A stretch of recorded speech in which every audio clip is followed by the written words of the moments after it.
The smell of garlic and fresh basil filled the air as Lisa wiped down table after table at Bella Vista. The fancy Italian restaurant where she had been working for almost 3 years now, her black shoes squeaked against the polished marble floor as she hurried between customers, balancing plates and trying to keep her smile bright even though her feet were killing her. It was another busy Friday night, and the restaurant was packed with well-dressed people celebrating the end of their work week. Lisa glanced at her watch. Only 2 more hours until closing time. She had been on her feet for 8 hours straight, and tomorrow she would have to get up early for her weekend shift at the local coffee shop. Working 2 jobs wasn't easy, but she needed every penny she could get. You see, Lisa wasn't just any waitress. Yeah. 3 years ago, she had been a music student at the city's best college, studying to become a music therapist. She had dreams of helping kids and elderly people through the power of music. But when her dad lost his job and her mom got sick, everything changed overnight. The family couldn't afford her college fees anymore, and Lisa had to drop out to help pay the bills now at 24. She was stuck serving food to people who probably spent more on one dinner than she made in a week. But Lisa never complained. She sent most of her earnings home to help her parents, keeping just enough to pay rent for her tiny apartment and buy basic groceries. As she cleared another table, her eyes drifted to the corner of the restaurant where a beautiful black piano sat under soft golden lights. It was a real Steinway grand piano, the kind that professional musicians dream of playing. The restaurant only used it for special occasions, like New Year's Eve, or when they had live music events, which wasn't very often. Lisa had been staring at that piano for 3 years, wondering what it would feel like to run her fingers across those smooth white and black keys again. She missed music more than anything else in her life. Sometimes, when she was alone in her apartment, she would close her eyes and imagine herself playing all the pieces she used to love. Classical music that made her heart sing, and modern songs that told beautiful stories. But those days felt like a lifetime ago now. The restaurant manager, Mr. Tony, was a kind man who treated his workers fairly. He knew about Lisa's musical background because she had mentioned it during her job interview. Sometimes he would joke that maybe one day she could play for the customers, but they both knew it was just wishful thinking. The piano was expensive. The restaurant had insurance rules about who could touch it. Tonight was particularly busy because a group of business people were celebrating at the large round table near the window. Lisa had been serving them all evening, and they seemed to be having a great time. Their leader was a man in his 50s with silver hair, wearing a suit that probably cost more than Lisa made in 3 months. His name was Robert. He owned several buildings around the city. Robert was the type of man who was used to getting his way. He spoke loudly, laughed loudly, and made sure everyone in the restaurant knew he was there. Lisa had served people like him before, wealthy, confident, and sometimes not very kind to service workers. Throughout the evening, Robert had been particular about everything. He sent back his wine because it wasn't cold enough, complained that his steak was a tiny bit overcooked, and made comments about how the service was slower than what he was used to at more expensive places. Lisa handled it all professionally, apologizing and making sure everything was fixed quickly, but she noticed something else about Robert. He seemed to enjoy making the waiters and waitresses feel small. When the young waiter brought the wrong bread, Robert made him stand there while he explained very slowly and loudly how to take proper notes. When another waitress accidentally spilled a drop of water while refilling glasses, Robert made a big show of moving his expensive watch away.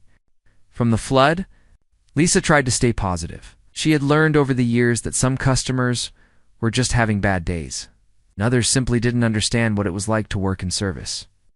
She treated everyone with respect and did her job the best she could. As the evening went on, Robert and his friends ordered more wine and became louder. They were talking about their latest business deals, bragging about how much money they had made and what expensive things they had bought. Lisa couldn't help but overhear as she served their table. They were discussing vacation homes, luxury cars, and private jets like they were talking about groceries. During a quiet moment, as Lisa was waiting for their dessert order, she found herself looking at the piano again. Soft light made it look even more beautiful, and she could almost hear the music in her head. She remembered the last piece she had performed in college, a beautiful classical piece that had made her professor cry. It felt like that had happened to someone else in another life. Robert noticed her looking at the piano and followed her gaze. "You keep staring at that thing," he said, loud enough for his friends to hear. "What's so interesting about it?" Lisa quickly looked back at him, embarrassed to be caught daydreaming. "Oh, nothing, sir. It's a beautiful piano. Do you play?" one of Robert's friends asked with a smirk. Lisa felt her cheeks turn red. She didn't like being the center of attention, especially when she was working. "I used to a long time ago," she said quietly, hoping they would change the subject. But Robert's eyes lit up with a look that Lisa didn't like. It was the same look he had when he was about to embarrass one of the other servers. "Used to," repeated, raising his voice so people at nearby tables could hear. "What happened? Not good enough to make it as a real musician?" Lisa felt her heart sink. She had dealt with rude customers before, but this felt different, more personal. "I had to stop studying to help my family," she said simply, hoping that would end the conversation. Robert laughed, and his friends joined in. "Oh, I see. So you're one of those people who thinks they could have been something special if only life hadn't gotten in the way." He leaned back in his chair, looking very pleased with himself. "Let me guess. You'd probably tell people you could have been a concert pianist if you hadn't become a waitress instead." The nearby tables had started to notice the conversation, and Lisa could feel people watching her. She wanted to disappear, but she couldn't leave her job. "I should get your dessert order," she said, trying to change the subject, but Robert wasn't done yet. He was enjoying this too much. The wine had made him bolder, and he liked having an audience. "Oh, no. I'm curious now," he said, gesturing toward the piano. "It's a very expensive instrument over there. I bet you've been staring at it every day for years, imagining yourself playing it like some kind of star." Lisa's hands were shaking now, but she tried to keep her voice steady. "Sir, can I please take your dessert order?" Robert looked at his friends and then back at Lisa. A slow smile spread across his face, the kind of smile that meant trouble was coming. And Lisa had no idea that this moment was about to change her entire life forever. Robert's smile grew wider as he saw how uncomfortable Lisa was getting. The wine had made him feel powerful, and he loved having an audience of both his friends and the other restaurant customers were now watching their table with curious eyes. "You know what?" Robert said, leaning forward in his chair. "I think I've figured you out." He pointed at Lisa with his finger, like a teacher about to make a point to a student. "You're one of those dreamers who thinks the world owes them something. You probably go home every night and feel sorry for yourself, wishing you could play that fancy piano instead of carrying plates around." Lisa's face turned even redder, but she tried to stay professional. "Sir, I really need to take your dessert order. The kitchen will be closing soon." But Robert was just getting started. His three friends were watching with amused expressions, like they were about to see a good show. One of them, a younger man with an expensive watch, chuckled and said, "Come on, Robert, leave the poor girl alone." "Oh no," Robert waved his hand dismissively. "I'm actually trying to help her here. Sometimes people need to face reality." He looked directly at Lisa. "How long have you been working here? 3 years? And in all that time, have you ever actually touched that piano?" Lisa shook her head slightly, not trusting her voice to stay steady. "I thought so," Robert continued, his voice getting louder. "Because deep down, you know the truth. You know you're not good enough. That's why you quit music school, isn't it? It wasn't really about money or family. You just realized you didn't have what it takes." The words hit Lisa like a punch to the stomach. She had told herself the same thing on many dark nights when she couldn't sleep, wondering if she had made the right choice. But hearing it from this stranger, in front of all these people, made it hurt 10 times worse. "That's not true," she whispered, but her voice was so quiet that only Robert heard her. What was that?" Robert cupped his ear dramatically. Speak!" "Up, sweetheart. If you're going to defend yourself, at least do it loud enough for everyone to hear." Mr. Tony, the restaurant manager, had noticed the commotion from across the room and was starting to walk over. But Robert saw him coming and held up his hand. "Don't worry, Tony. We're just having a friendly conversation with your waitress here about her artistic ambitions." Mr. Tony looked uncertain. Robert was one of their biggest customers. someone who came in regularly and always spent a lot of money. But he also cared about his employees. "Is everything okay, Lisa?" Before Lisa could answer, Robert stood up from his chair. He was tall and imposing, and when he stood, it felt like the whole restaurant was watching. "Actually, Tony, I'm glad you're here. I want to make a proposition." He reached into his jacket pocket and pulled out a thick leather wallet. Lisa watched in shock as he counted out 5 $100 bills and placed them neatly on the white tablecloth. The money sat there like a small pile of green promises, more cash than Lisa usually saw in one place. $500, Robert announced loudly, making sure everyone in the restaurant could hear him. "That's more than this girl makes in 2 weeks, I bet." He looked around the room, enjoying the attention. "I'm going to give her a chance to earn it." Lisa stared at the money, her heart pounding. $500 would cover her rent for next month and help her send more money home to her parents. Her mom's medical bills were getting expensive, and her dad was still looking for steady work. "Here's the deal," Robert continued, his voice carrying across the now silent restaurant. "Our talented waitress here thinks she can play piano. She's been staring at that beautiful instrument all evening like it's calling her name." He gestured toward the Steinway in the corner. "So I'm going to give her a chance to prove it." Robert picked up his wine glass and took a sip before continuing. "If she can play something impressive, and I mean really impressive, it's not just twinkle, twinkle, little star, then this money is hers. But," he paused for dramatic effect, looking directly at Lisa, "when she embarrasses herself, which we all know she will, she has to do something for me." Lisa felt her stomach drop. What do you mean?" Robert's smile turned cruel. "When you fail, and you will fail, you're going to apologize to me and my guest for wasting our time. You're going to admit that you're just a waitress who doesn't know her place. You're going to thank me for teaching you a valuable lesson about living in the real world instead of chasing impossible dreams." The restaurant was completely quiet now. Even the kitchen staff had stopped what they were doing to listen. Lisa could feel dozens of eyes on her, waiting to see what she would do. One of Robert's friends shifted uncomfortably in his seat. "Robert, maybe this isn't such a good idea." "It's a great idea," Robert cut him off. "This is a teachable moment. How many times do we see people like this working dead-end jobs and blaming everyone else for their problems? Maybe if she faces the truth about her abilities, she can finally move on with her life." Lisa's hands were shaking as she looked at the money on the table. $500. It would solve so many problems. But the humiliation Robert was planning for her would be devastating. What if she really had forgotten how to play? What if her fingers didn't remember the music anymore? It had been 3 years since she'd touched a real piano. "I don't know," she said quietly. "I haven't played in a long time." "Of course you haven't," Robert said, with fake sympathy. "And that's exactly why this will be good for you. Sometimes we need to face our limitations." He looked around the restaurant again. "Besides, all these nice people would love to hear some music with their dinner. You'd be doing them a favor." Mr. Tony looked torn. He knew Lisa had studied music, but he also knew she was nervous and this could go very badly. "Lisa, you don't have to do this if you don't want to." But Lisa was thinking about her mother's last doctor visit, about the stack of bills on her kitchen table, about her father's worried face when he thought no one was looking.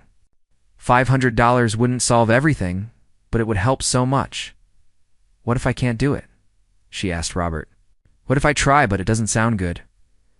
Robert shrugged. "Then you apologize. Admit you're not as talented as you thought.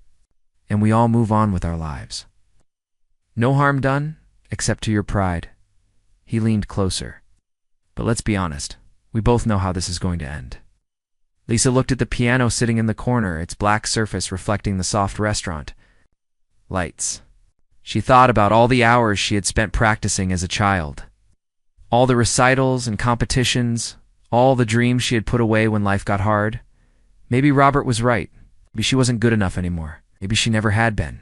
But as she stood there, surrounded by strangers waiting to see her fail, something deep inside her began to stir. It was anger, but it was also something else, a tiny flame of the passion she used to feel when music was her whole world. "Okay," she said, her voice barely above a whisper. "What?" Robert cupped his ear again. Lisa looked up at him, and for the first time that evening, her voice was clear and strong. I said, "Okay, I'll do it."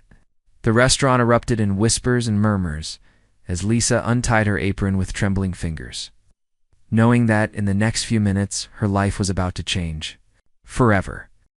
Lisa's hands shook as she folded her black apron and set it on an empty chair.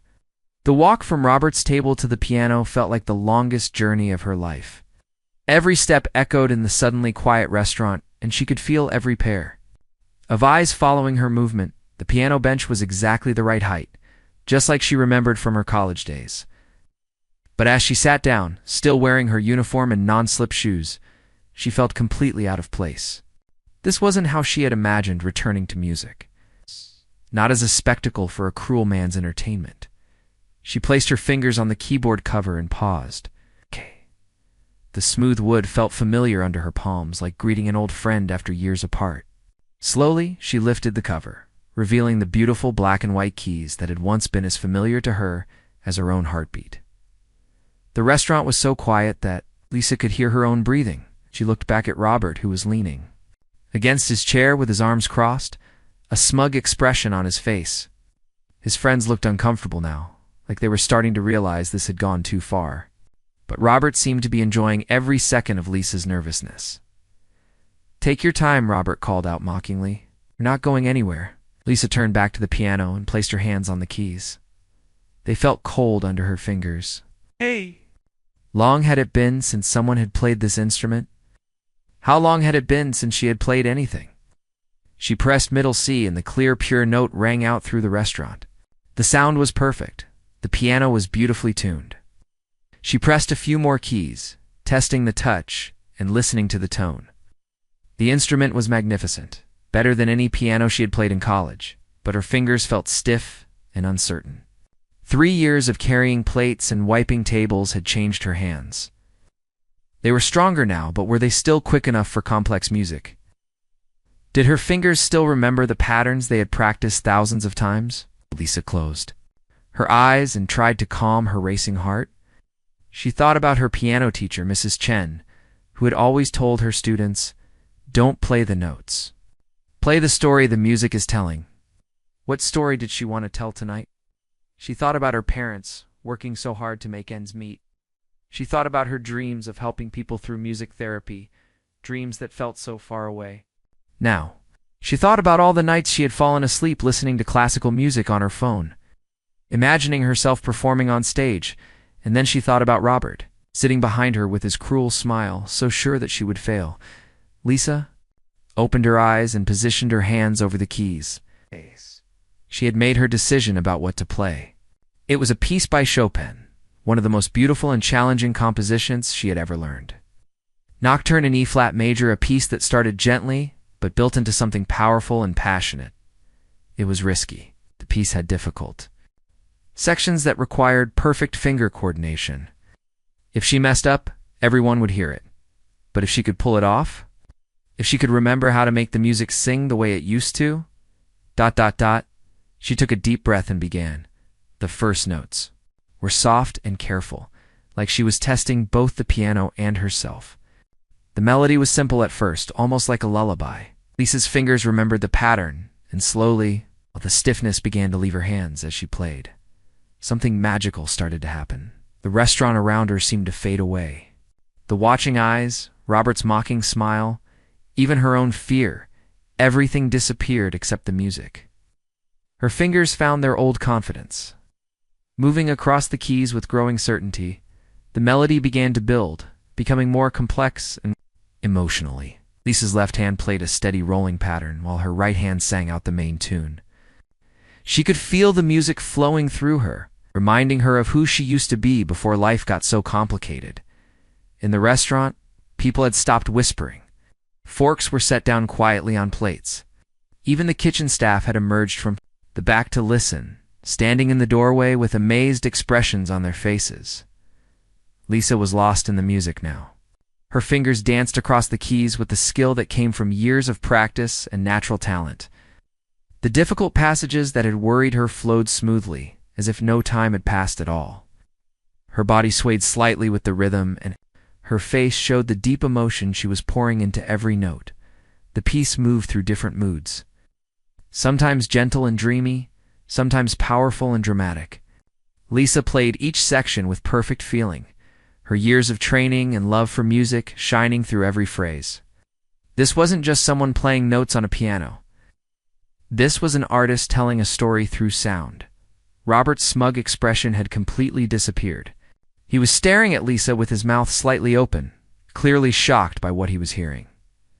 His friends were equally stunned. This wasn't what any of them had expected. At a corner table, an elderly man was listening with tears in his eyes. Knew good music when he heard it, and what Lisa was playing was extraordinary.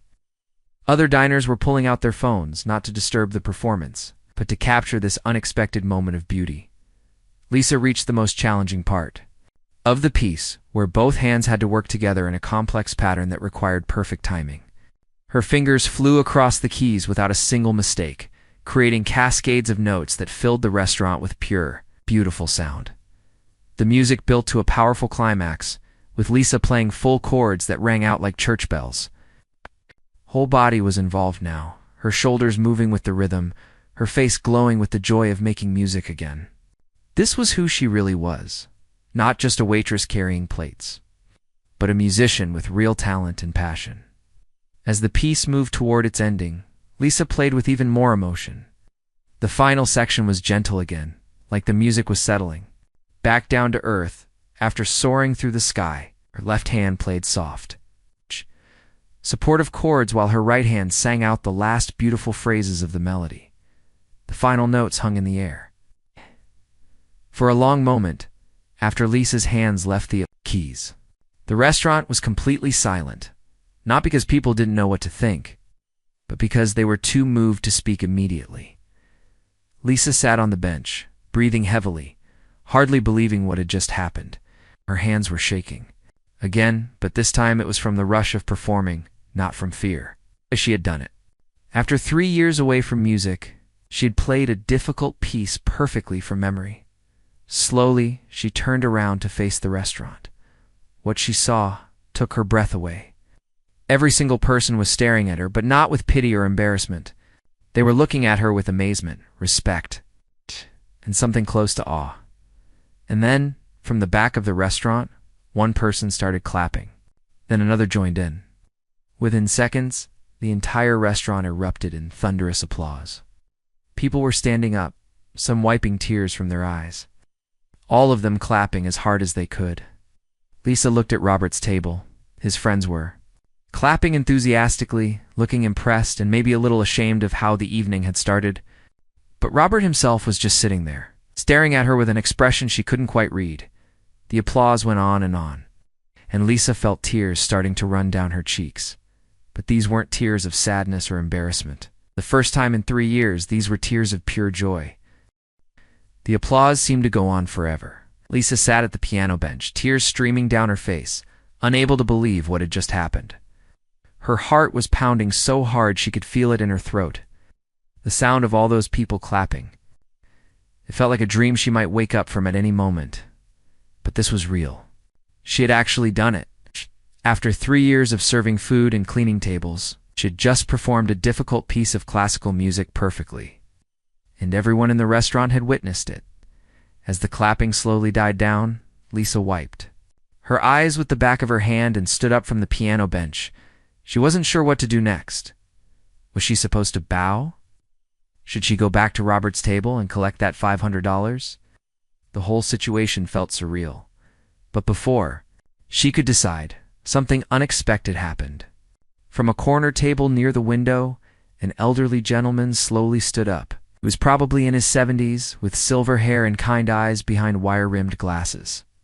He had been dining alone, quietly enjoying his meal. But now he was walking directly toward Lisa. The restaurant fell quiet again as everyone watched this distinguished-looking man approach the piano. He moved with the careful dignity of someone who had lived a long, successful life. When he reached Lisa, he smiled warmly and extended his hand. "My dear," he said in a gentle voice that carried just a hint of an Italian accent that was absolutely magnificent. I haven't heard Chopin played with such passion and skill in many, many years. Lisa shook his hand, still feeling dazed. "Thank you," she managed to say.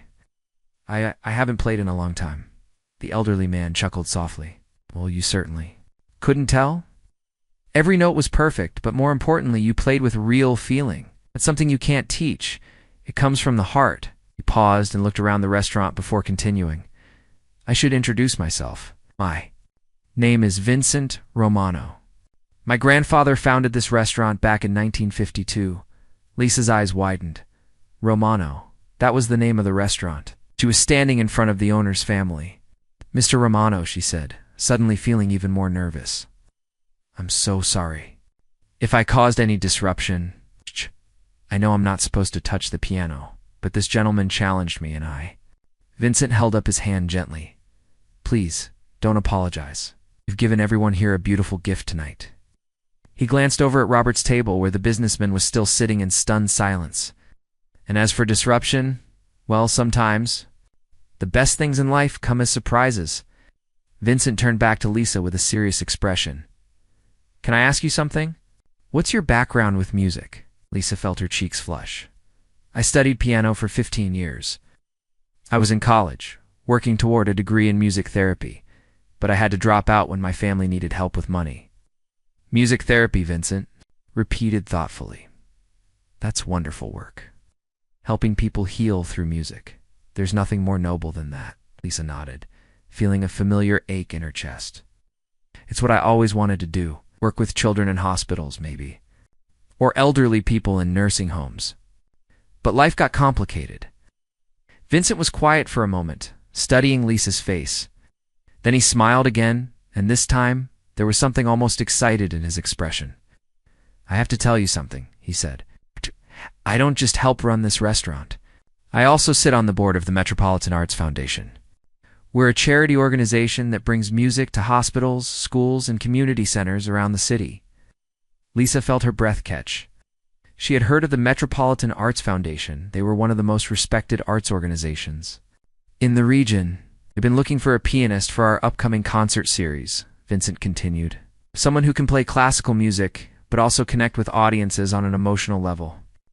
Someone who understands that music isn't just about technical skill, it's about touching people's hearts. Lisa stared at him, hardly daring to believe what she was hearing. Are you? Are you offering me a job? I'm offering you an opportunity, Vincent said kindly. It would start as part-time work, playing at small venues and community events. But if things go well, it could grow into something more. We have partnerships with several hospitals and schools that are always looking for qualified music therapists. Felt dizzy. This couldn't be happening. Things like this didn't happen to people like her. She was just a waitress who had gotten lucky with one good performance. I don't understand, she said. You heard me play one piece? How can you know I'm good enough for something like that? Vincent chuckled. My dear, I've been around music my whole life. My grandfather was a musician before he opened this restaurant, and I've been listening to piano performances for 70 years. What you just did wasn't just good, it was exceptional. He glanced around the restaurant, where people were still talking excitedly about the performance. Look around you. You moved every person in this room. You made them stop eating, stop talking, stop everything, just to listen to you play. That's not something that happens every day. Lisa looked back at Robert's table. The businessman was still sitting there, but he looked completely different now. His arrogant smile was gone, replaced by something that might have been shame or embarrassment. His friends were talking among themselves, occasionally glancing in Lisa's direction with expressions of amazement. What about him? Lisa asked, nodding toward Robert. He was expecting me to fail. He wanted to humiliate me. Vincent's expression grew more serious. Yes, I heard what happened. That man thought he could use you for his own entertainment, but instead, you turned his cruelty into something beautiful. He paused. You know, the best musicians often come from difficult circumstances. Struggle can teach us empathy, and empathy is what makes music truly powerful. Lisa felt tears starting. Again, but these were different tears. They were tears of hope, of possibility, of dreams she had thought were dead suddenly coming back to life. I don't know what to say, she whispered. Don't say anything yet, Vincent replied. Take my card. Think about it. We can start small. Maybe 1 or 2 events per month. So you could keep working here if you need to, at least until you see how things develop. He reached into his jacket pocket and pulled out an elegant business card. "Call me next week. We'll set up a proper audition, though. After what I heard tonight, I think that's just a formality." Lisa took the card with trembling hands. It was thick, expensive paper with raised lettering that read, "Vincent Romano, board member, Metropolitan Arts Foundation." "Thank you," she said, her voice barely audible. "I can't believe this is happening." "Believe it," Vincent said with a warm smile.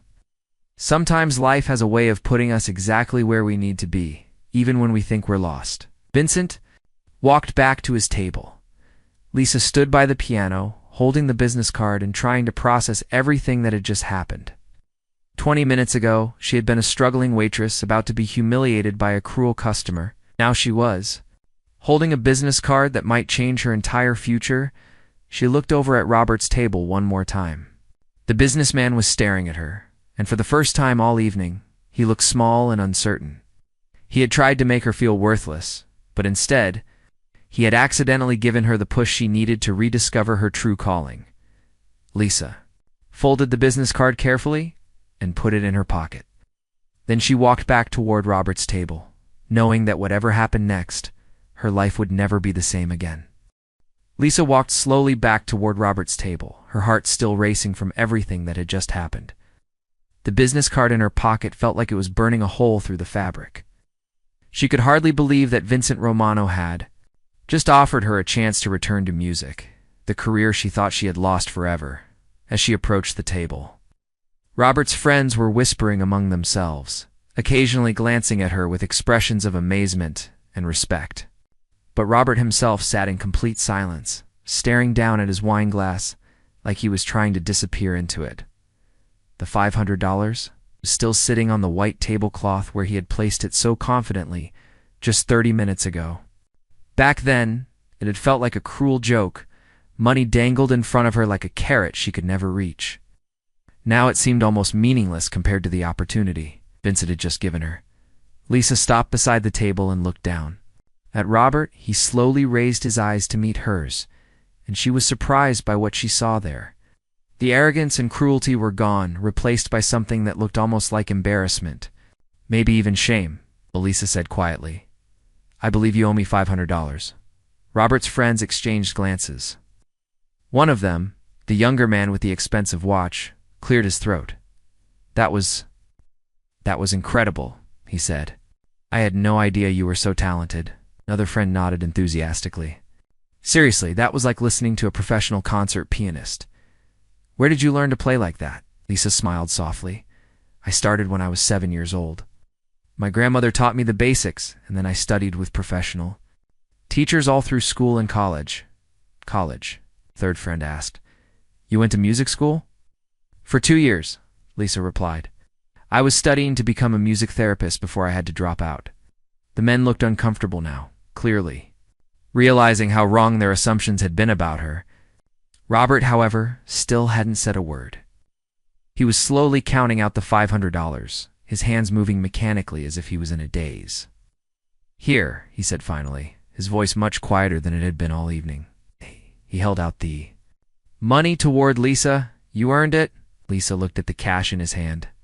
A few hours ago, this money would have solved so many of her problems.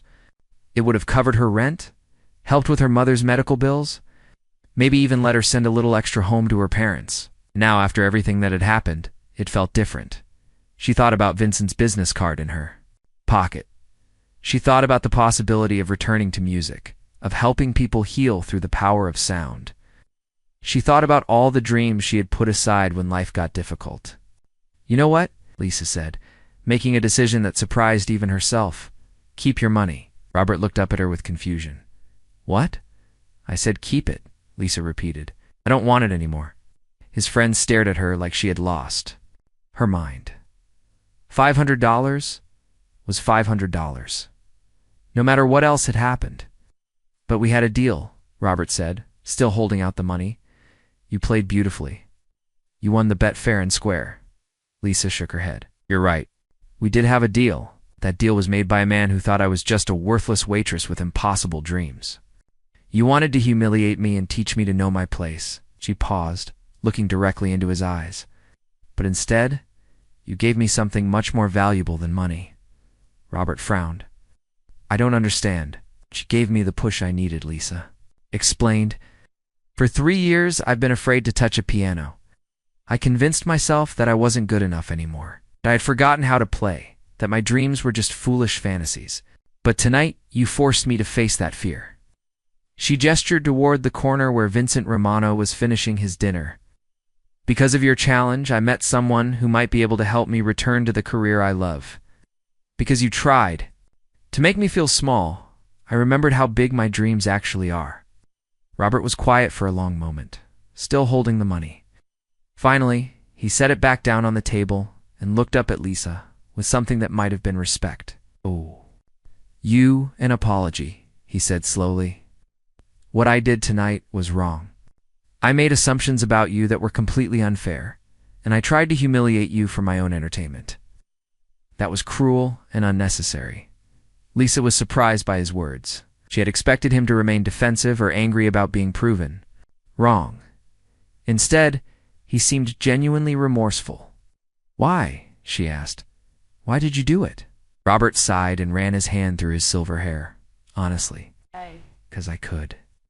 Because I'm used to being the most important person in any room, and I enjoy having power over other people.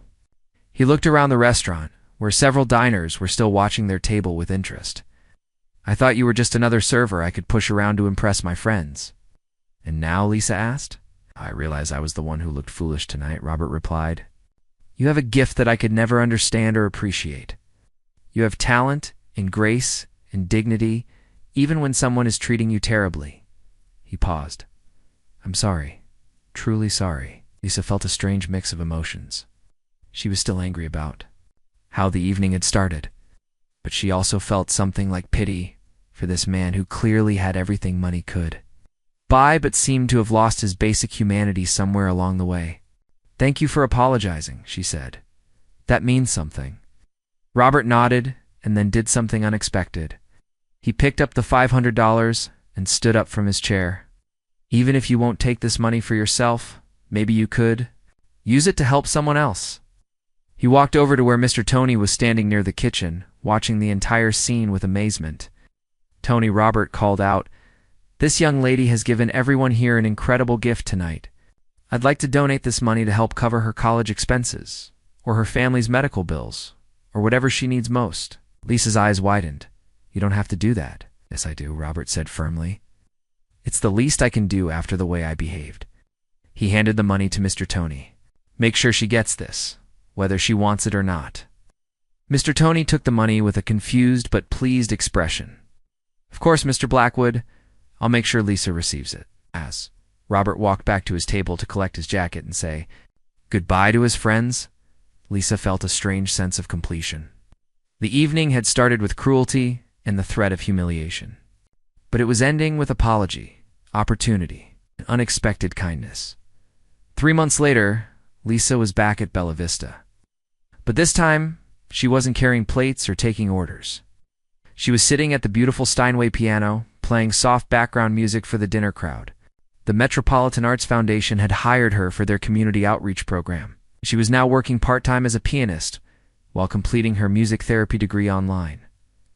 The scholarship money, not just Robert's $500, but additional funding that Vincent had helped her secure, was making it possible for her to return to school without abandoning her family's financial needs. Sometimes, Robert would come back to the restaurant, always requesting a tableware. He could hear the piano clearly. He never bothered her or made demands, but he always left a generous tip and a quiet thank you to Mr. Tony. Lisa had learned that sometimes the worst moments in our lives can become doorways to the best things that happen to us. Sometimes, the people who try to tear us down end up being the ones who help us soar.